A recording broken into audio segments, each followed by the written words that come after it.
Next up is a hip-hop artist, rock star, acoustic star, but most importantly can speak directly from his experience about visual snow. And he is a data scientist, so Matthew Renze, please come up.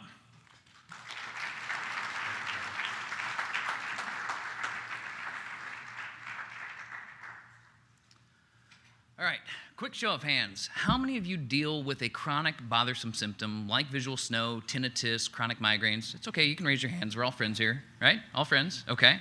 And how many of you, with your hands up, would say that you are currently suffering from this condition?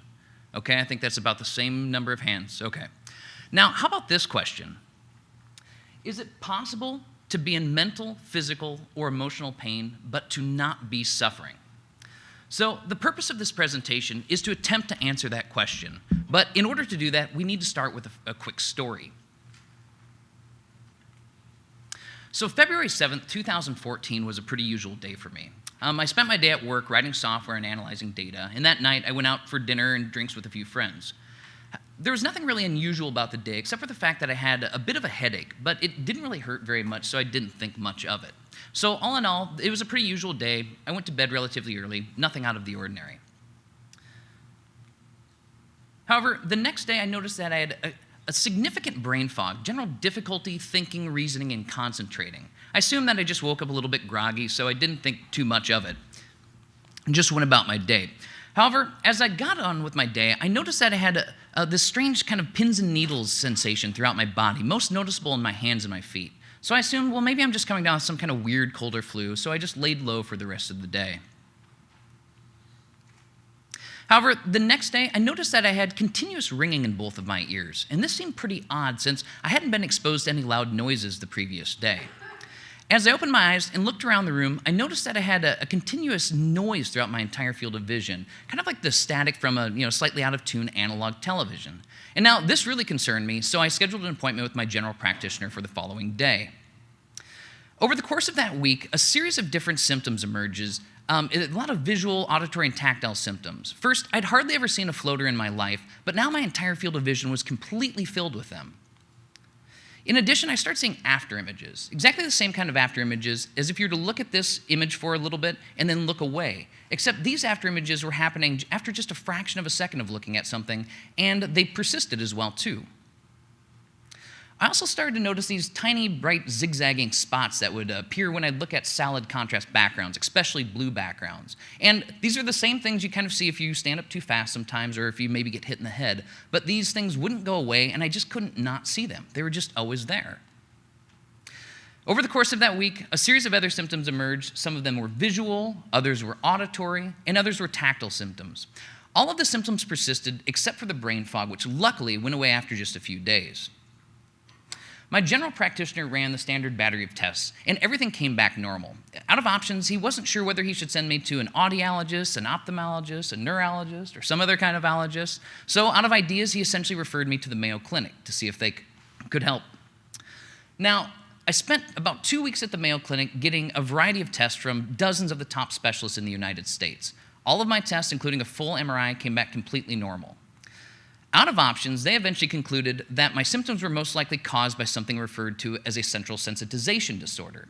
They had no idea what caused it, there was no known cure, and they essentially told me, well, just eat healthy, get regular exercise, maybe take a yoga class, maybe learn how to meditate, and just kind of wait it out and hope that things improve over time. While I was preparing for my recovery, I was reading about central sensitization disorders, and I stumbled upon this article written by Dr. Goadsby and his team, who's with us here today. The article is titled Visual Snow, a Disorder Distinct from Persistent Migraine Aura. The article went on to describe visual snow as continuous tiny dots in the visual field, similar to the noise of static analog television. And when I read this, I thought, wow, this sounds pretty familiar, like I recognize this. The article went on to describe visual snow syndrome as a cluster of symptoms found highly prevalent with patients that report visual snow. These symptoms included palinopsia, that is seeing after images, and increased emptoptic phenomena, like seeing an unusual amount of floaters in your vision, and those little bright zigzaggy lines against blue backgrounds. Photophobia, difficulty dealing with bright lights, nyctalopia, difficulty with night vision, and surprisingly, continuous bilateral non-pulsatile tinnitus. Now, as I read this article, I'm thinking to myself, like, this is almost everything word for word that I've been experiencing for several months that no one could even explain to me. About a month later, a second article came out that provided the first evidence that visual snow was, in fact, a real and objectively measurable disease. And more important, that it was not migraine, it was not migraine with aura, or any of these other disorders with similar symptoms like post-hallucinogen perception disorders or certain psychogenic disorders as well. Now, let's take a moment to fully realize the gravity of the situation at this point in time. I just spent several months of my life going from doctor to doctor, essentially looking for any plausible explanation for what could be going on with me. Half of the doctors, honestly, I just assumed thought I was crazy or just making everything up, and because they couldn't find any objective evidence that there was anything wrong with me, and they'd never heard of this cluster of symptoms. The other half of the doctors, they believed me and they sympathized with my problem, but they were like, well, unfortunately, there's nothing we can do for you, so best of luck. So these two articles were the first time since this had happened that I had somebody explain to me what was going on, that there were other people actually suffering from the same condition, and that it was objectively measurable, and equally important, that this thing actually had a name, visual snow syndrome. Since then, there have been several other articles that I've found on visual snow syndrome that I've read in preparation for certain medical conferences, a lot of them coming up on a regular basis, and this list doesn't even include the new articles that have come up in the last year or so. I simply haven't had a need to read them since I haven't spoken at a medical conference on this lately. So while it was great to know that there was research happening in this space, I knew it would likely be quite a long time until we had a full understanding of the cause of visual snow and then eventually treatment protocols. So I needed to figure out something that I could do in the meantime in order to learn how to manage my symptoms. Now, I'm going to be completely open and honest with you by saying that when I first tried managing these symptoms, it didn't go very well. Like, I really struggled with this and had a really difficult time. Bothersome symptoms like tinnitus or visual snow by themselves are very difficult to deal with. However, if you imagine this same kind of sensory noise through every input in your body, well, except for my nose and my mouth, like, this is a recipe for disaster that you've got on your hands. So my difficulties with managing these bothersome symptoms led to considerable stress, anxiety, difficulties concentrating at work, some issues with sleep, and eventually all this kind of led to depression. Ultimately, like, things were really not looking good for me at this point in time in my life. However, the Mayo Clinic armed me with the tools that I needed to eventually develop a plan to learn how to manage these symptoms on my own, and I very much thank them for that. And now, it's very important that I point out that I am not here to either endorse or condone any specific form of treatment or management of symptoms. I'm simply here telling you what worked for me with my own set of symptoms and from my own personal experience. So first, I identified a few factors that seem to aggravate my symptoms on a more noticeable level. So it's important to point out that I still have my symptoms 24/7 every day. However, certain things seem to make them noticeably worse. So these things, in order of most aggravating to least aggravating, are too much stress, like the stress of getting in front of a group of people and speaking at a conference, having a lack of sleep, having a cold or flu, too much computer screen time without taking breaks in between, alcohol, or more specifically the hangover that follows the alcohol, caffeine, too much sodium, and too much sugar. So I tried to minimize these factors as much as possible to just help keep my symptoms in check. I started to eat a lot healthier. I started to eliminate foods that seemed to make my symptoms worse, and I increased the foods that I knew would essentially help keep me healthy, and hopefully get my body and my brain to help and focus on repair and maintain as well. I also started to exercise a lot more. And now the exercise helped tremendously with the stress, the anxiety, and depression. In fact, this is a photo of me after my first 100-mile bike ride. Since then, I think I've done 4 more, and I also did a 450-mile week-long bike ride just this last summer. I like cycling. Oops. I also started taking regular breaks from computer use as well, too. And not just my computer, but from the cell phone as well. So in the past, I could have worked hours on end in front of a computer without any breaks, and I would have been completely fine. However, now I build these breaks in on a regular basis, like once an hour or so that I step away from the computer screen, and I don't go right to my cell phone screen. I essentially go for a walk, I go outside, I ride my bike, essentially do something, stretch, anything to essentially get away from the computer screen for a while. I also started doing yoga. And now, yoga was actually even more beneficial for me than the exercise in terms of helping manage stress, anxiety, and depression.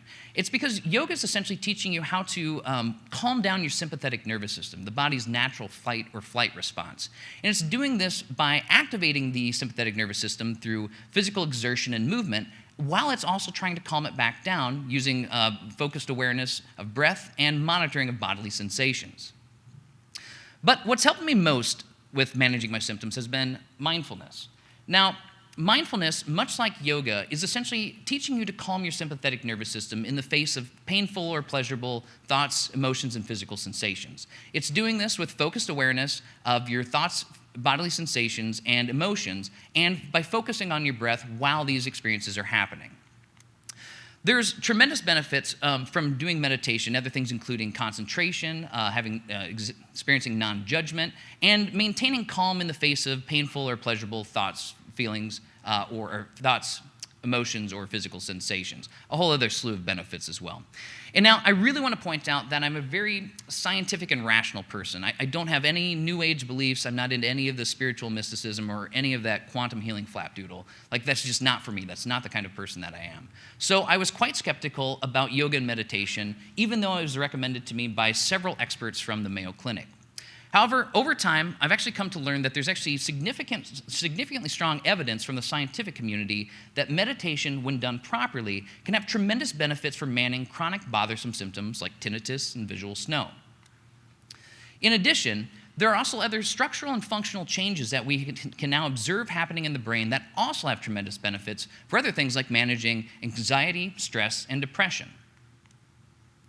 So, I could talk about mindfulness and meditation for quite a bit based on all of the reading that I've done over the past few years. However, in order to essentially help provide a little bit of my own empirical evidence to back up these claims, I'd like to tell you a little bit about some of the research that I've done. And this isn't scientific research, this is just me essentially recording my meditation sessions and what I've seen happen before and after my meditation retreat.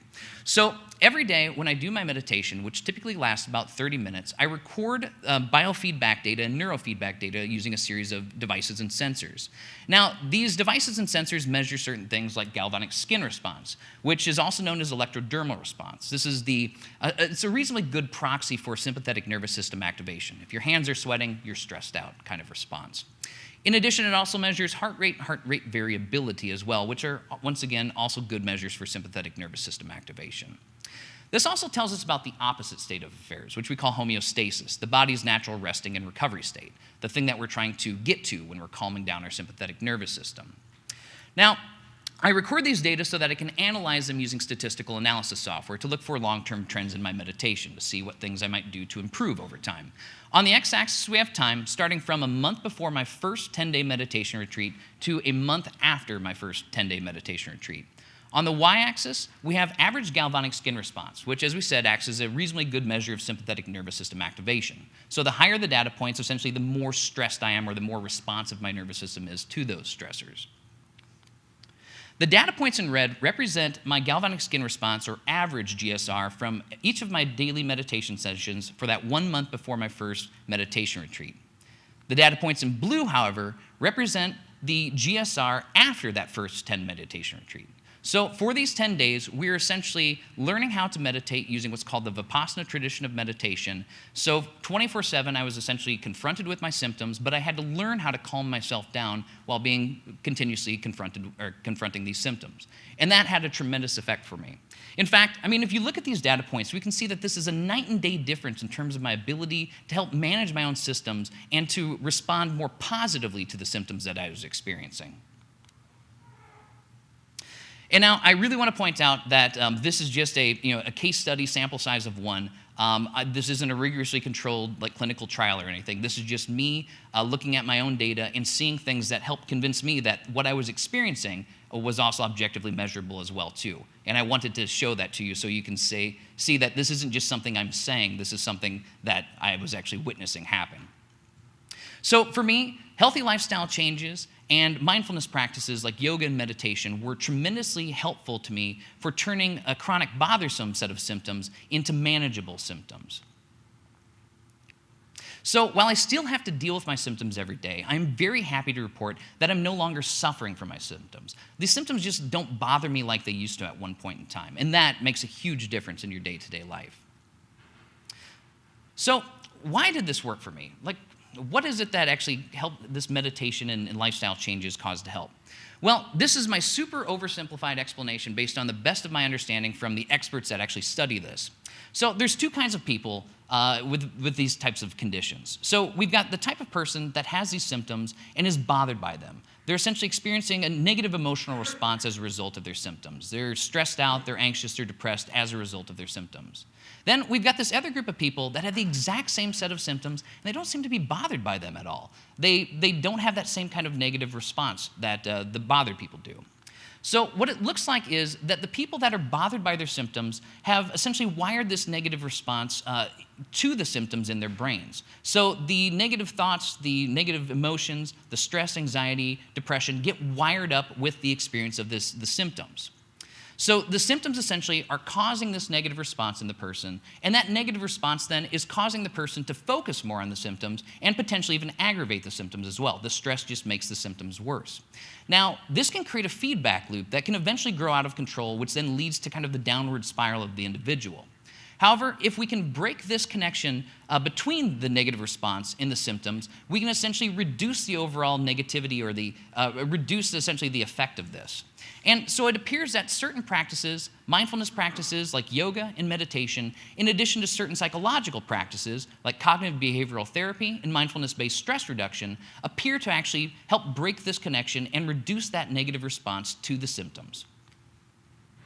And now I want to point out that this is much easier said than done. I'm standing up here talking as this, oh yeah, anyone can do this. But I do need to point out that where I was a couple years ago to where I am today was not an easy path to walk. This actually took quite a bit of time, a bit of effort, and it was just a difficult journey all in all. So when we think about our recovery plan, in general, we have this idea that recovery is going to be this just gradual staircase, and each day we're going to take a step up and get better and better and better. And it's just deceptively simple. Just keep moving forward and you'll eventually get better. But the reality is that recovery is a wildly jagged mountain range with more ups and downs than you could ever imagine. However, over time, you start to notice that you're having less and less bad days and more good days. And finally, when you're at the end, you look back and you realize just how far you've actually come over the time. And this is really important. I mean, the recognition that recovery is not just an easy path forward. It does take time, it does take effort. So for those of you who are still struggling to manage your bothersome symptoms, I have a few words of advice. Number one, there is hope.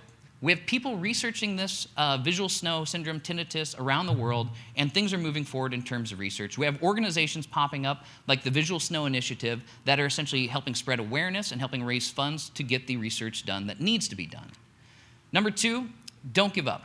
In the meantime, we have things that we can do in order to help manage our symptoms while the experts are essentially working on developing treatment protocols. So there are more people, not just me, there are people out there that have used mindfulness, healthy lifestyle changes, yoga, meditation, in order to help manage their symptoms.